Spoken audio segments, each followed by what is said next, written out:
Well, it's been a while. Did you miss me?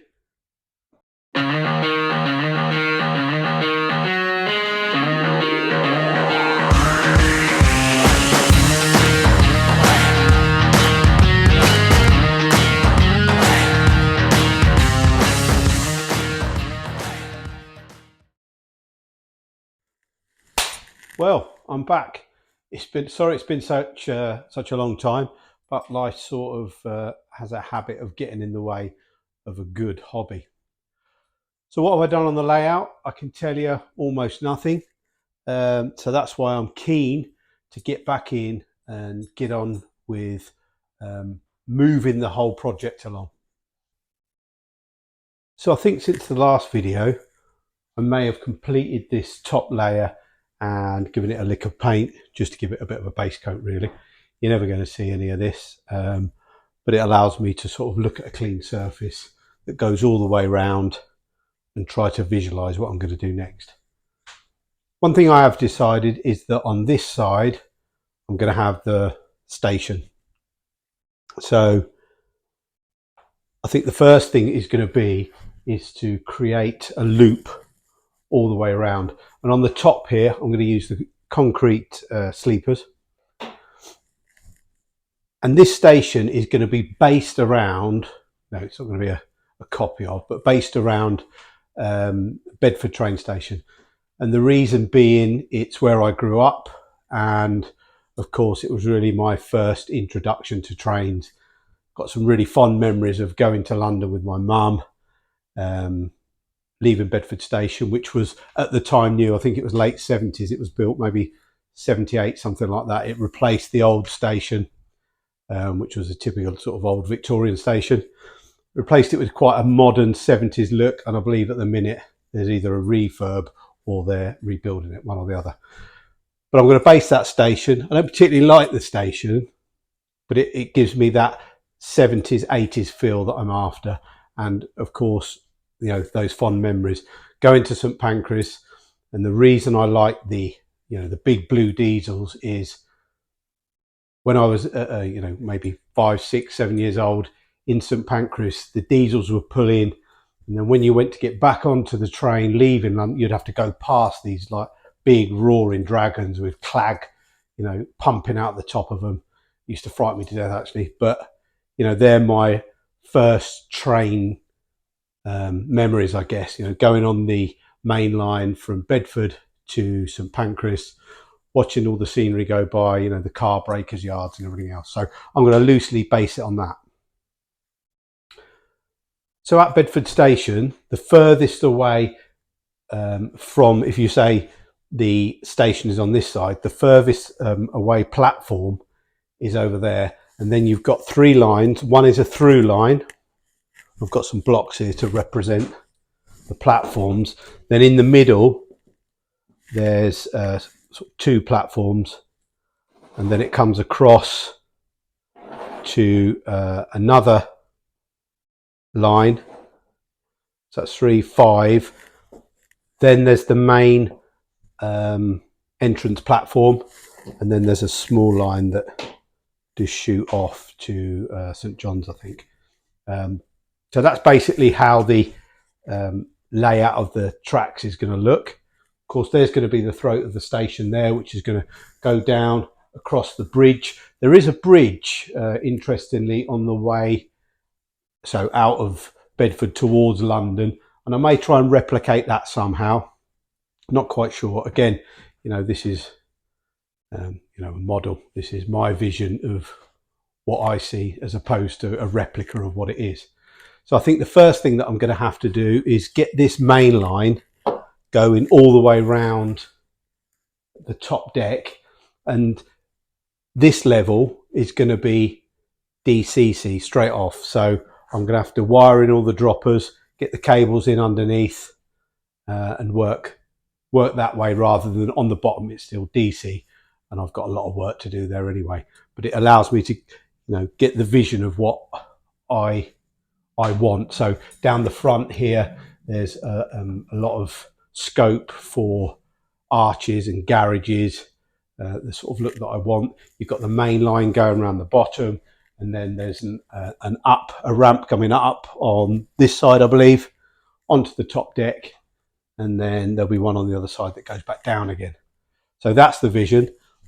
Let's get on and get this loop in place, and then we can really begin to put the track down, put the points down, but knowing that this is where the station's going to be. Over here for now, I don't know what's going to be there yet. It will be some sort of yard, but for now I'm just going to have the one track running through.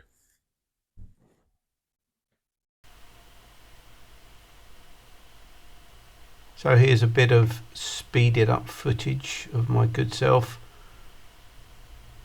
really laying out the station track work. I'm only going to do some of the tracks just so I get the spacings right between platforms and stuff while I'm working things out. I know I said I was probably going to do one track going round, but I think it's going to end up being two, so that I've got one up, one down, and that I can go over the pass on the bridge basically.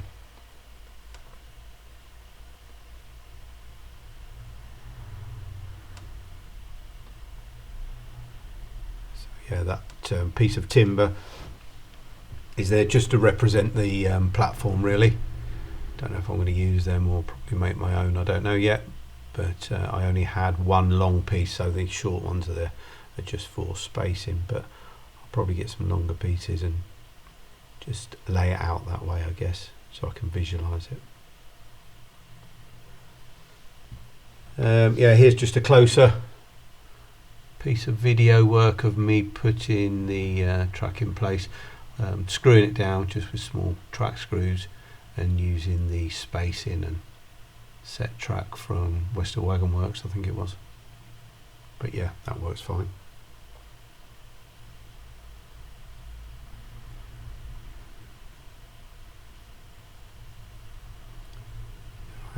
With the track being represented by those, and sorry, the platform's been represented by those blocks. So there you can see it now. And what I'm going to do here now is just put a 43 class with 6 coaches, the main loco and the dummy, of course. I could probably squeeze more carriages in, 7, maybe even more, but I want it to look quite realistic as it sits in the station, and the number of carriages isn't really that important to me, as long as it represents a long train in the station. I'm happy with that. So yeah, that worked fine.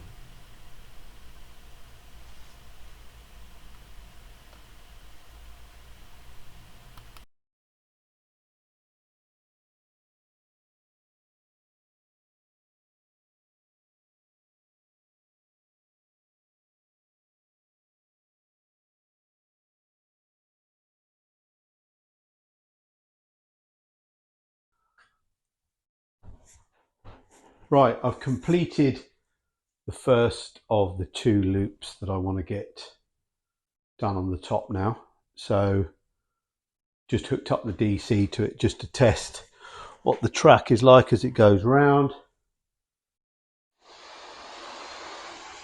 And it's got, oh, we've already lost a couple of coaches.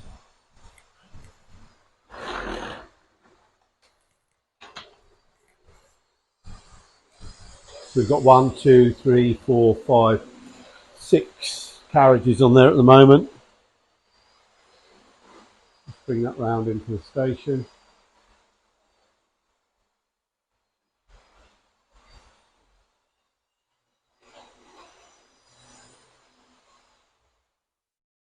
If I said that the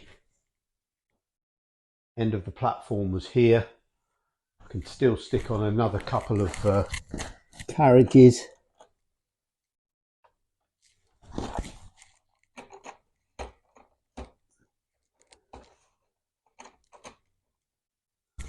And that would give us 1, 2, 3, 4, 5, 6, 7, 8 carriages, which would fit fine in that station. Right, let's bring it around again. Just want to make sure that before I start placing things in and around the station that it's big enough. Let's bring that round.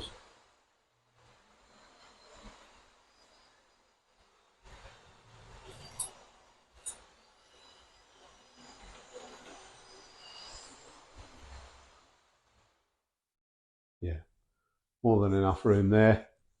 And again, it will be more than one level, so we'll be able to go up and down. So the lower level will really be the main line.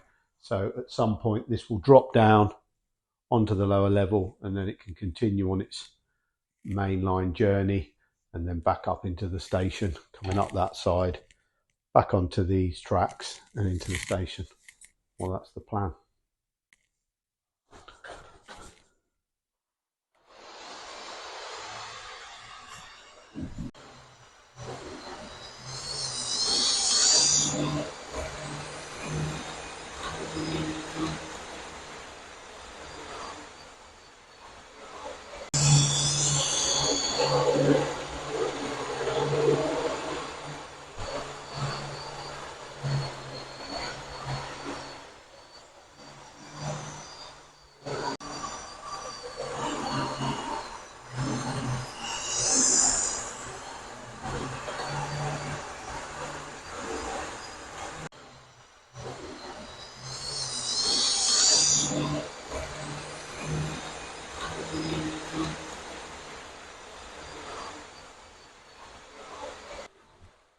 Well, that's just a quick video to say I'm back, that I'm working on the layout.